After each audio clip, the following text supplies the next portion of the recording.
guys, welcome back to my channel. Hey, it's your girl Chelsea. I know it's been a very long time since I have been here.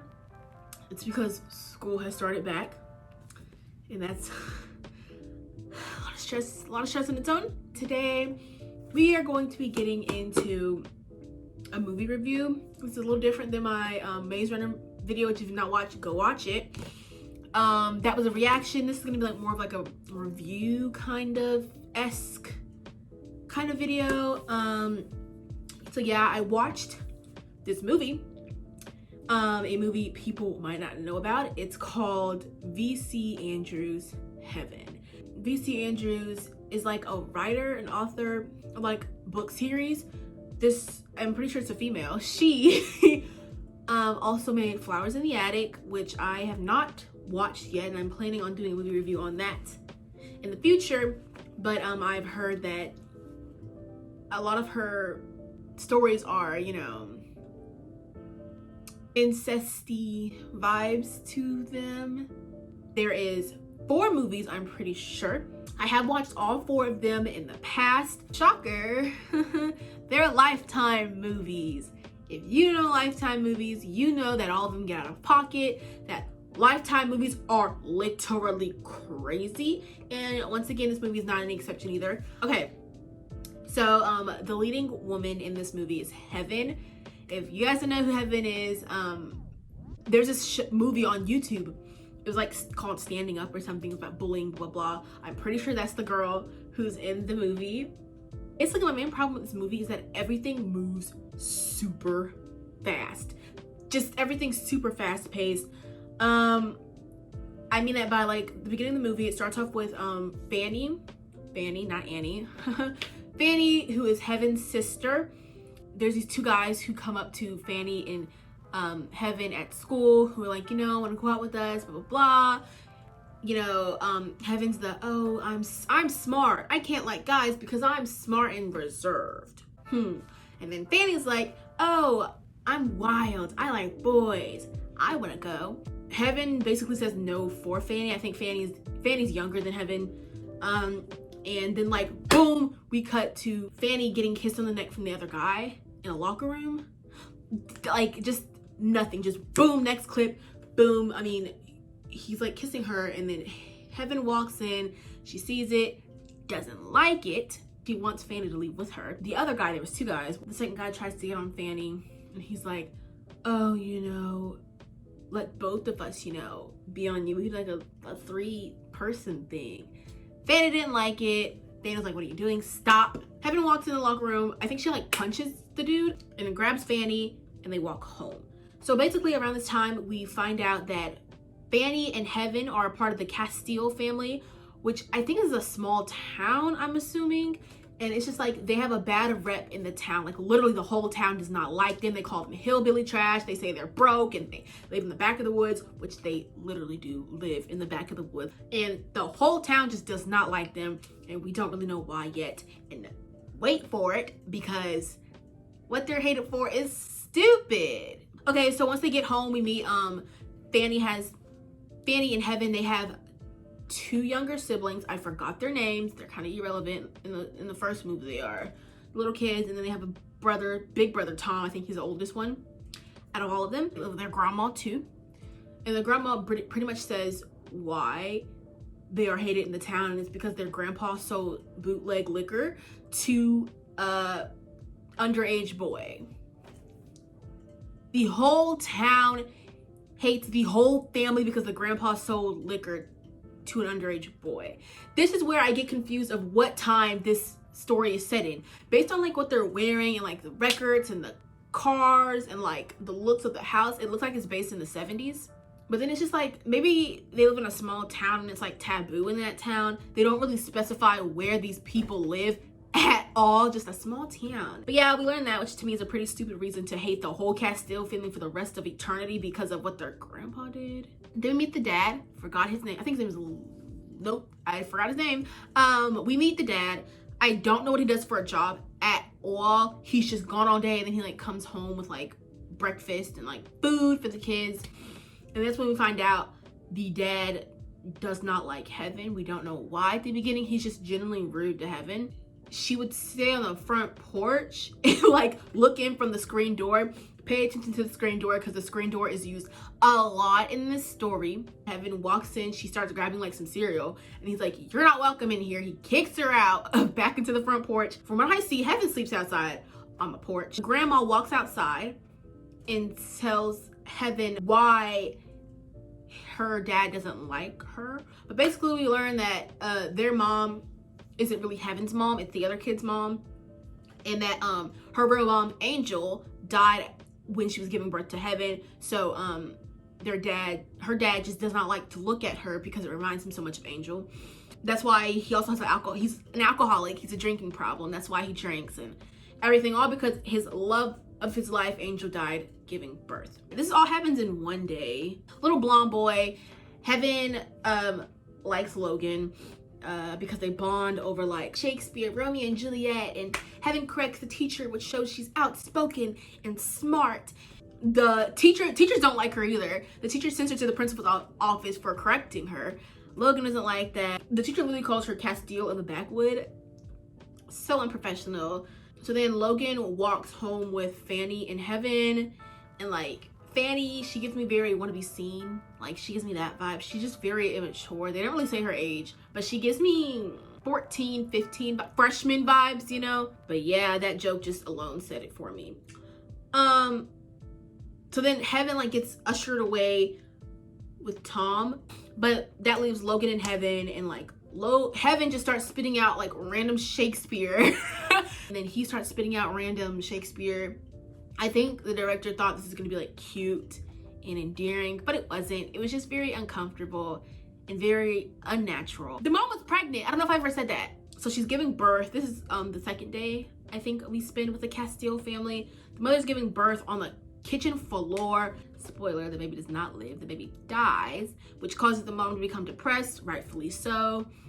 And then boom, the night after that, the grandma dies. See, the pacing is fast. At least for me, it's so fast. At the funeral, they held a funeral for the grandma and the baby, which the whole Castile family went to except for the mom and the dad. We meet the creepy preacher. Yay! He's in this story way longer than he should be. He basically is like, "Oh, I'm so sorry for your loss, blah, blah." And then like he like caresses Fanny's face, a minor, might I add. Very suggestive way, a very ew, icky way. Right then and there, I already knew red flag number one. And spoiler, there's going to be a lot of red flags in this movie. First red flag for me, the night after like the funeral, the dad comes home from work, I'm assuming, and nobody tells him that his mama died, like nobody, and which causes his drinking problem to be even more intense. So then the dad leaves like after the mom died, like he's gone. We don't see him for like I'm assuming a couple days. They don't really emphasize the time jump. And then the mom completely loses it. Real bad. She needs a doctor. I don't have money for a doctor, Heaven. You gotta keep. I don't have money for anything. You gotta keep hope alive, Mama. You gotta keep hope alive, Mama. Yeah, you try keeping hope alive. So then like a day after that, Heaven goes to school. And I don't remember who she's talking to. I think she's talking to Logan or something. But then out of nowhere, like the little boy, forgot his name. This little boy, he runs into the school. He grabs Heaven and says, "Come, there's something wrong." Whoever Heaven was talking to, I think she's talking to Logan. She's like, "I gotta go." She runs out with him. I don't know how he got into school so easily. He did. I don't know. They go home. The little girl, I think her name's Charlotte. I don't remember her name. Her stomach was hurting or whatever. The mom's breaking. Like she's breaking, you know. Mentally, she's breaking. She basically runs off. We literally never see her again. I don't think ever in the franchise. I don't remember. So then after the mom runs off and the dad's still gone, like we still haven't seen him, I'm assuming, for a couple of days, Logan brings them food, which is like, cute, I guess. He's thoughtful, whatever. Then Heaven and Logan finally kiss on their front porch. But like I don't really care that they kiss, because this is where the pasting really comes in at, because it's just like gave me no time to really like put all my emotions into their relationship, you know? Like they just met, like it's been like 3 days.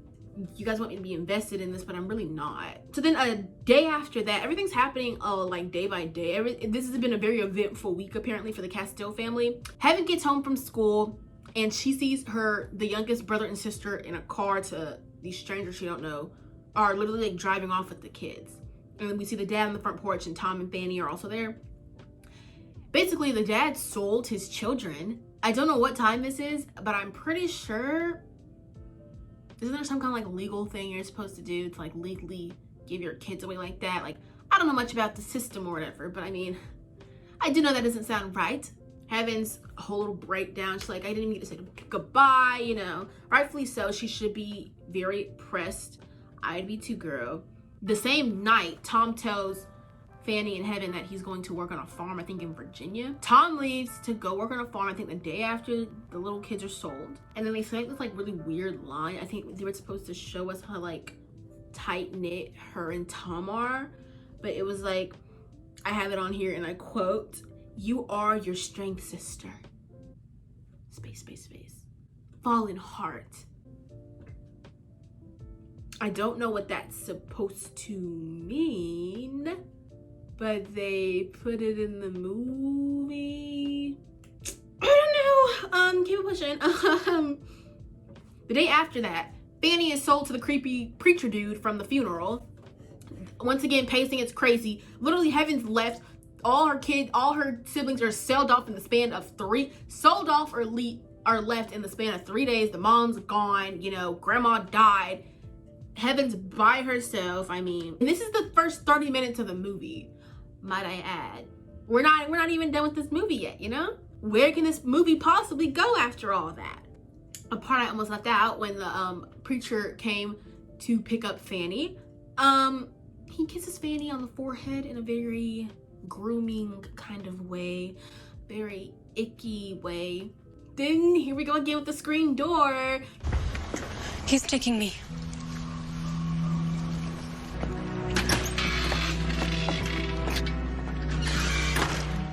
Isn't right. Under whose authority are you taking her? Young lady, this is an agreement between 2 grown adult men, your father and myself. Say goodbye to your sister, Fanny.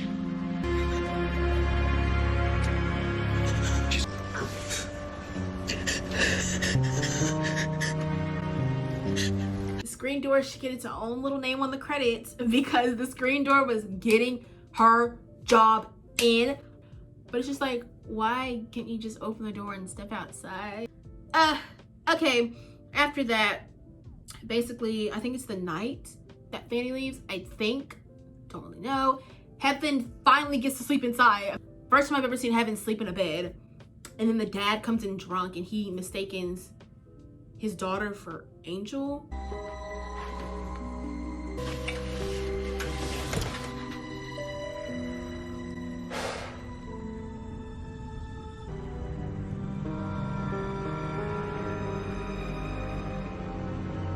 Angel.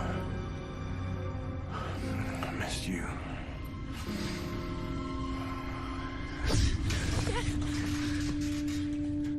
Ew, disgusting. And it's just like, okay, side note. Throughout this movie, they talk about how Heaven looks so much like her mom, and like there's like this like porcelain doll that it's a replica doll that her mom got made for her. And it's just like they did a Web of Dreams movie, which is basically telling the mom story. But here's a picture of the mom, and here's a picture of Heaven. They look nothing alike. So an F for the casting manager, because they look nothing alike.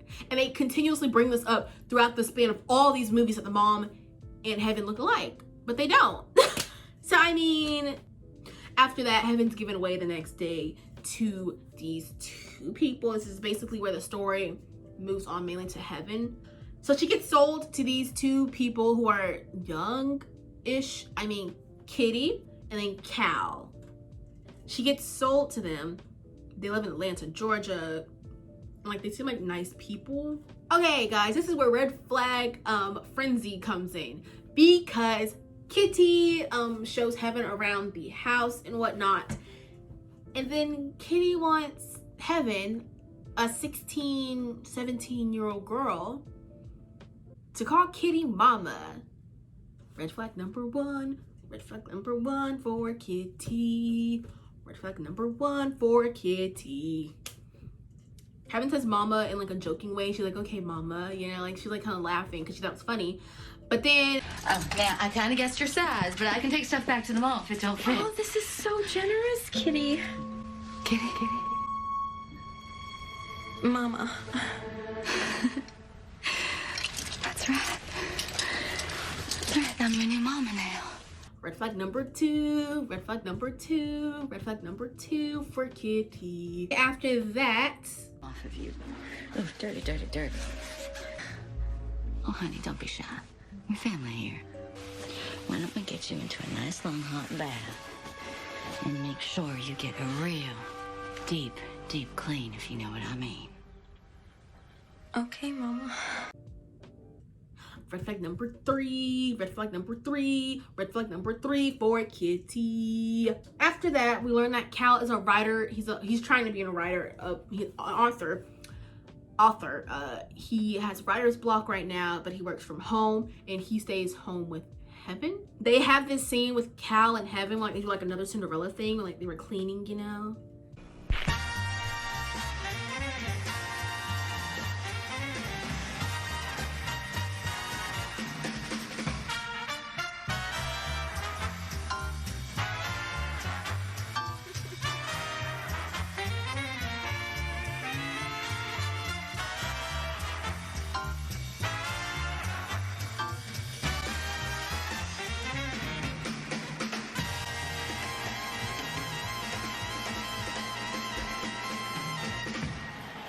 After that, Kitty gets home, and like Heaven and Cal rub Kitty's shoulders and feet. Kitty makes very suggestive moans. Yeah, I felt very awkward. After that, Heaven's like doing something outside. I think she's like sneaking to the kitchen or something. I don't know what she was doing, but she walks by Cal and Kitty's room to hear them having the sex. And we get to hear some more suggestive noise from Kitty, because I was so deprived of that. Yay! The next day, Cal tells Heaven that he's writing the story based on a girl like her, you know, about her struggles and all that good stuff. Heaven's a little like, she's like a little on edge from that. I got my order mixed up.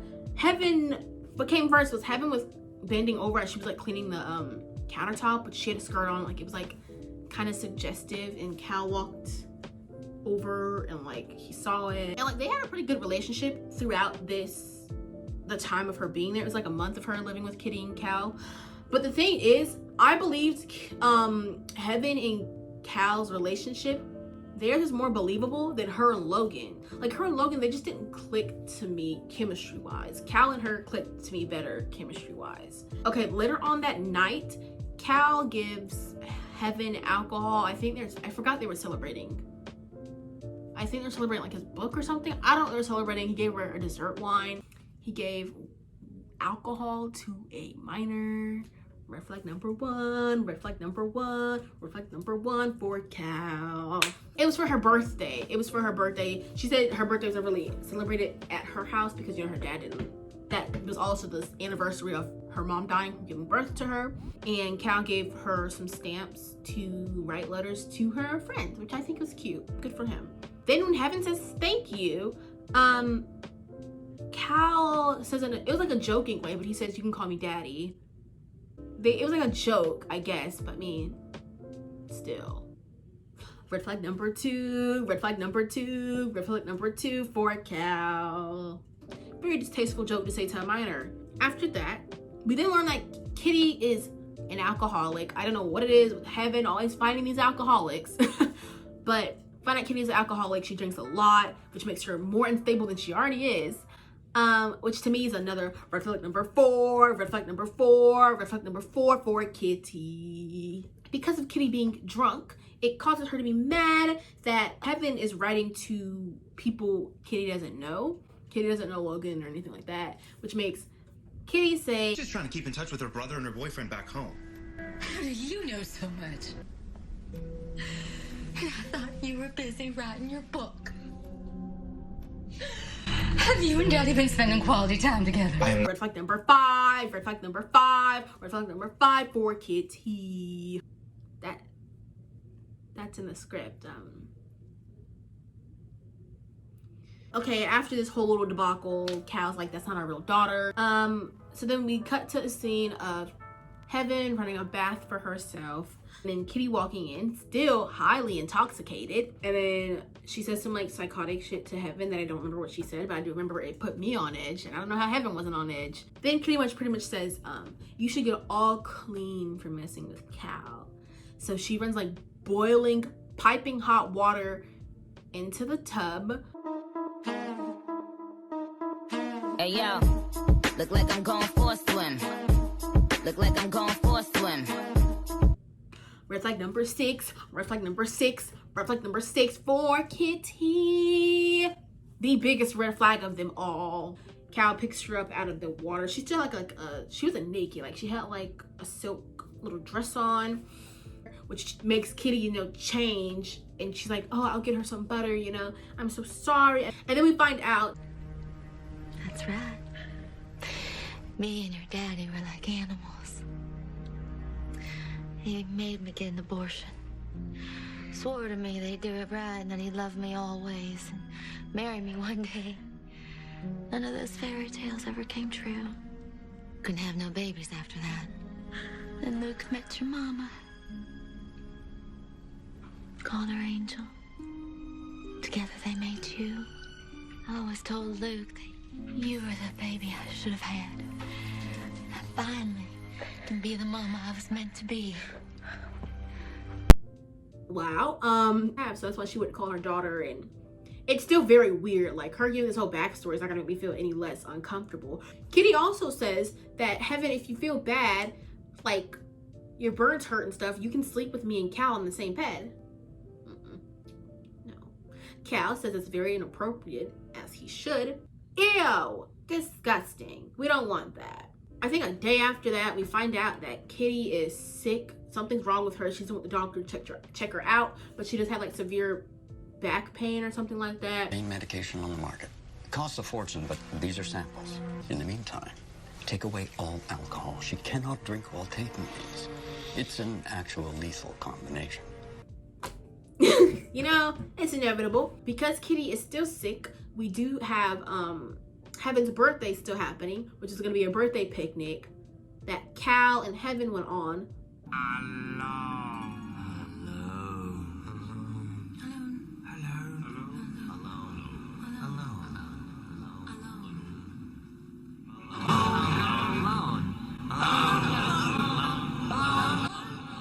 Red flag number 3, red flag number 3, red flag number 3 for Cal. He asked Kitty, but still, you shouldn't have went, love. It just doesn't make it look good. Doesn't make it look good. So they went, the picnic ended up being like in his car, and like they were like in a field of some sort. I ain't seen nobody else around in this field, so I don't really know. He could have killed that girl if he wanted to. But I'm saying stuff about Cal, but like Cal just never gave me like a creepy vibe. Like I didn't feel like he had like any. Well, he did kind of have ill intentions because I'm pretty sure she's a minor. They never really specified her age.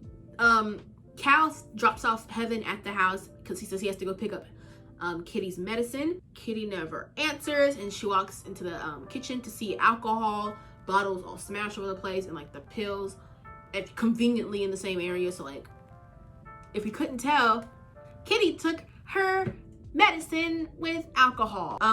We find that out. They had a porcelain doll. Kitty got her hands on it and she smashes the porcelain doll. The head cracks. Heaven gets mad, rightfully so. And then boom, bada. Yeah!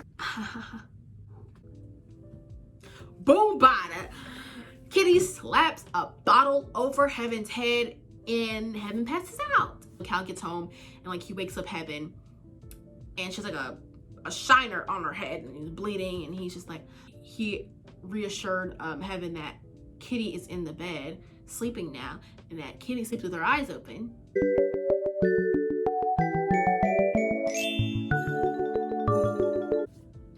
Weird thing to add in, but yeah, they added that in. I don't know why. It had no significance with the story at all. And then when they pan upstairs, to Kitty, her eyes were closed. So there was no point for that line at all, but it was there. So then... I promise, I will never let her hurt you again.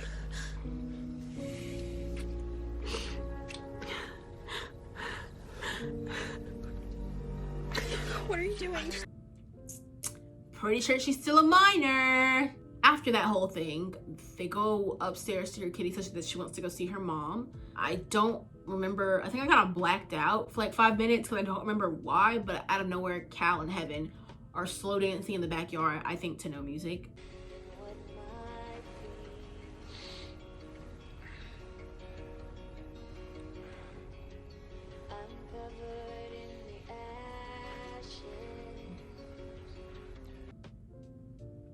I can't deny they have more chemistry than her and Logan though. This all happens in the same night, by the way. And then they kiss, like for real kiss, like Heaven wants to kiss Cal.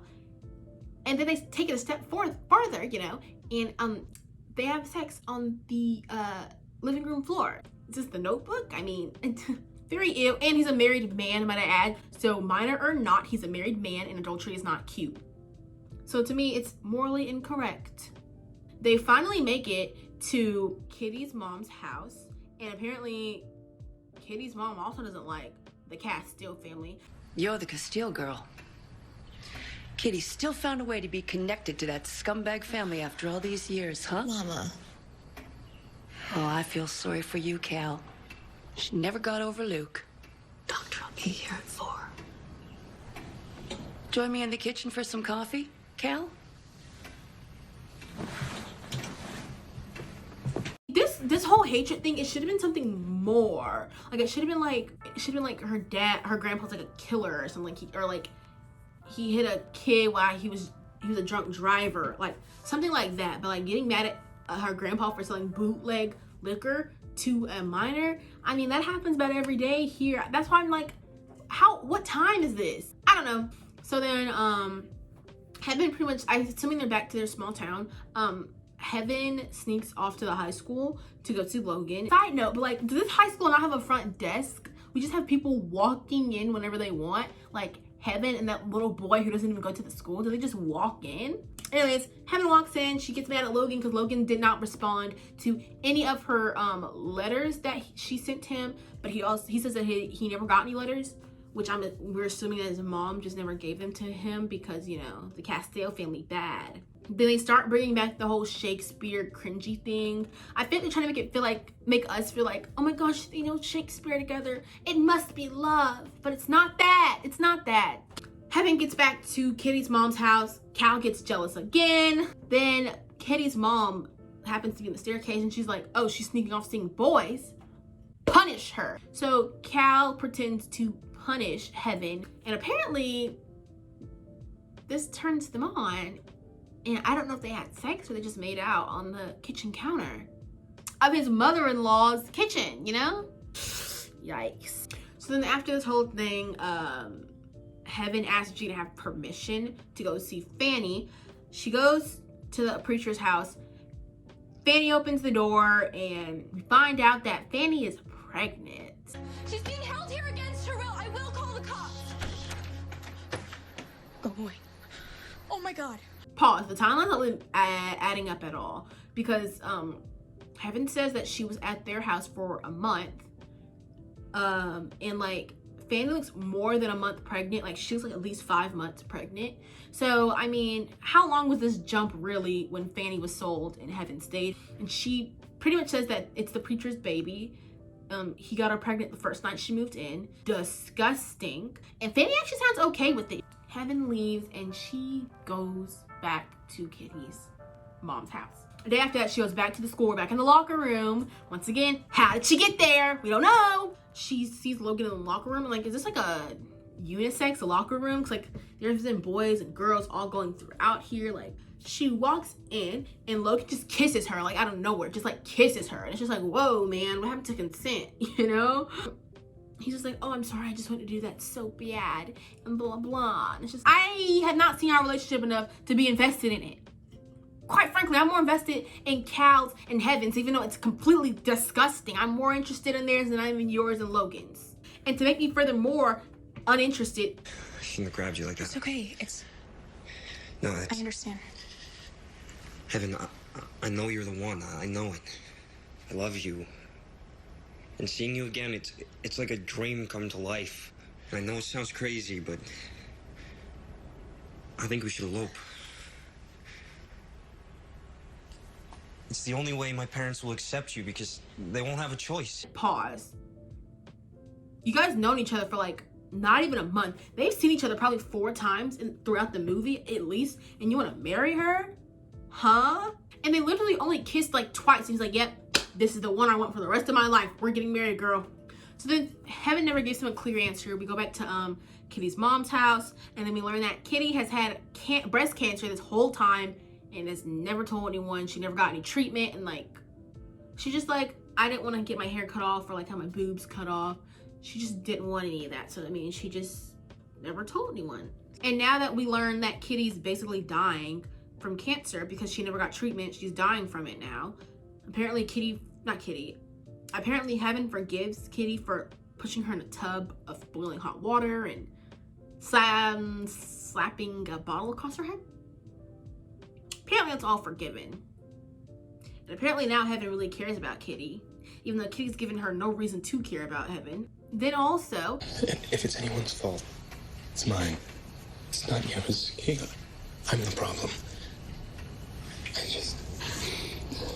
I can't stay away from you, Heaven. This is awful and wrong. You. I'll make sure everyone knows about you. You'll never be able to show your face in Winter Row again. Kitty's mom basically squeals to the whole town about them. But before Kitty dies, she says, I know you and Cal are like sneaking behind my back. I know you guys are in love with each other. And she basically gave Heaven her blessing to be with Cal. Which is like, I don't know when all of a sudden we were supposed to care about Kitty. Like, Kitty has been crazy this whole movie, and like the Lifetime is really jumping out in certain points of this movie. And it's like, now Kitty's supposed to be a redeemable character. Don't know. I just don't know. So Kitty dies, and then it gets out to the town about the whole Cal thing, and Logan finds out about the whole Cal thing. Heaven returns home back to the same school, and everyone's just like, oh wow, I can't believe you do that, blah blah blah. So now the castle name was damaged, and it's more damaged now. And then she returns back to her old house in the woods where the dad is up the screen porch, and surprise, we're doing the whole screen door thing again. This is the 3rd time in the movie where she does like this like submissive thing to her dad, which is kind of weird. He's drunk and he thinks it's Angel again. She's just like, I'll do whatever you want me to do, and she's like, get on your knees. And I'm just like, whoa, what are you about to do? How more Lifetime-y is this gonna get? Whoa, what's going on? And she's like, Dad, I miss you, I love you. And like they do like the little same like little hand touch thing through the screen door to be like symbolic that there's a barrier in between us. I guess that means like her and her dad are made up. They don't really clarify, you know.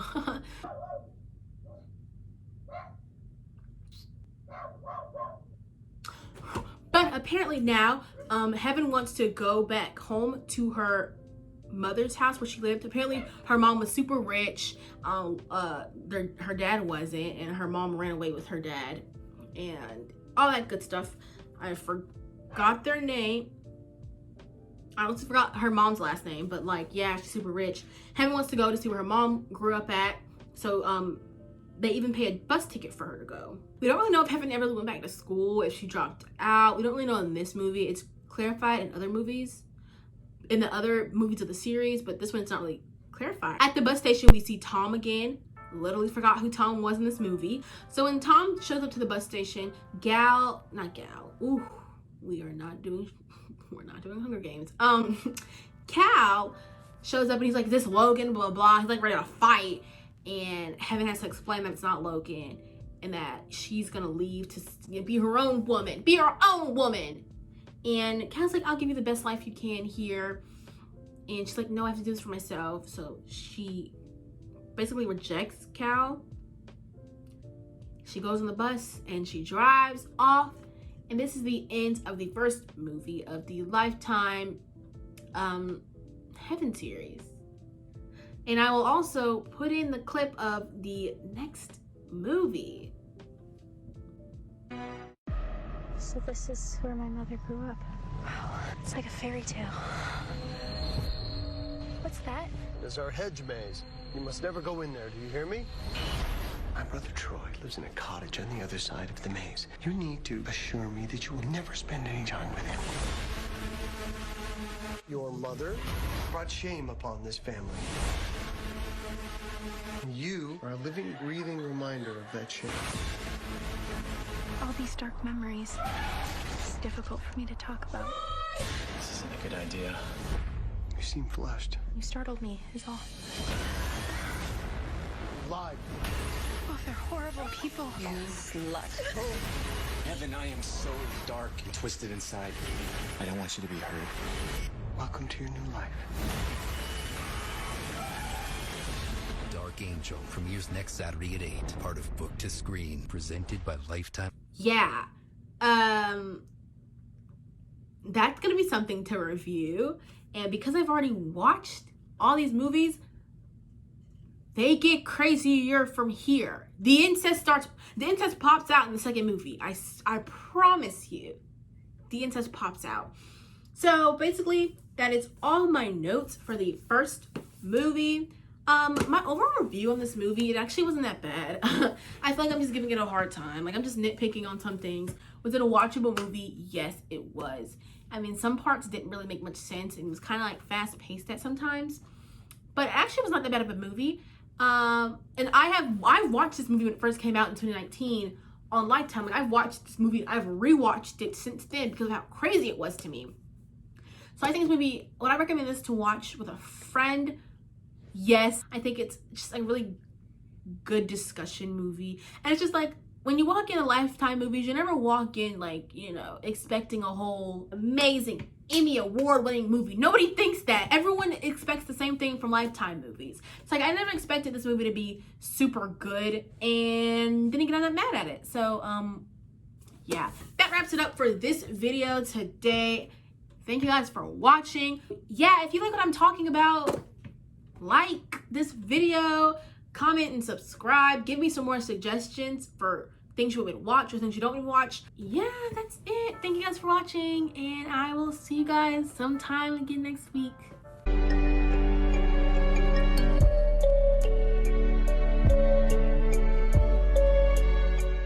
Boom, we're done. I'm not editing today.